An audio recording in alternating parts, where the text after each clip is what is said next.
गांव के किनारे एक पुरानी हवेली खड़ी थी, जिसे लोग खौफनाक हवेली कहते थे। यह हवेली कई दशकों से वीरान पड़ी थी और उसके आसपास के लोग भी इस स्थान से दूर रहते थे। कहते थे कि रात को हवेली से अजीब आवाजें आती थीं और जिन लोगों ने उस हवेली में रात बिताने की हिम्मत की, वे कभी सुबह नहीं लौटे। एक दिन गांव में एक युवक अर्जुन आया। वह दिल्ली से था और वहां के आधुनिक जीवन से थक चुका था। अर्जुन को साहसिक कार्यों का शौक था और उसे खौफनाक हवेलियों के बारे में सुनकर वह बहुत उत्साहित हुआ। उसने तय किया कि वह रात को हवेली में ठहरेगा और उसके रहस्यों का पर्दाफाश करेगा। सूरज डूबने के साथ ही अर्जुन हवेली के पास पहुंच गया।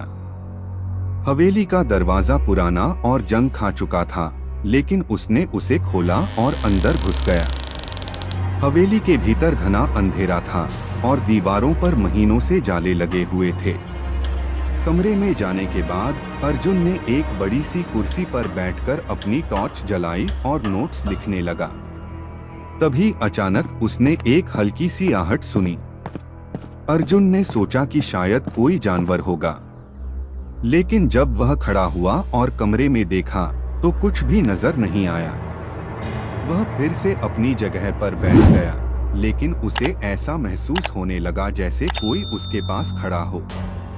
अर्जुन ने अपना ध्यान हटाने के लिए अपनी टॉर्च को इधर-उधर घुमाया। तभी उसकी नजर एक पुराने चित्र पर पड़ी। यह चित्र हवेली के मालिक का था, जो वर्षों पहले इस हवेली में मरा था। चित्र में उस आदमी की आंखें इतनी जीवित लग रही थीं, मानो वह अर्जुन को घूर रहा हो। अचानक कमरे की हवा थम गई और एक घना सन्नाटा छा गया। अर्जुन का दिल तेजी से धड़कने लगा।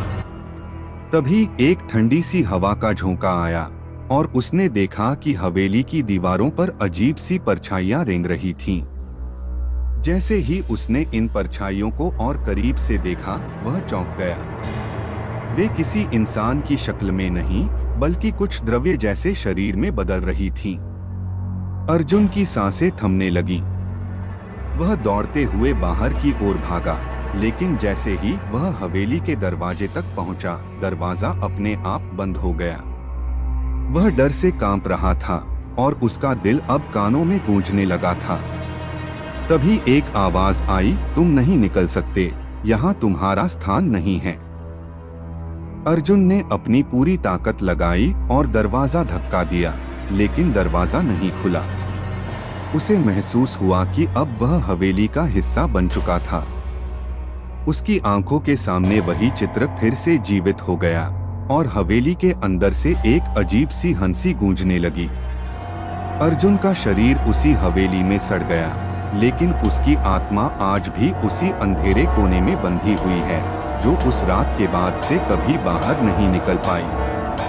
अब जब भी कोई उस हवेली के पास से गुजरता है, उसे अर्जुन की चीखें सुनाई देती हैं, जो किसी अजनबी को अपनी तरह के खौफ में डालने की कोशिश करती हैं।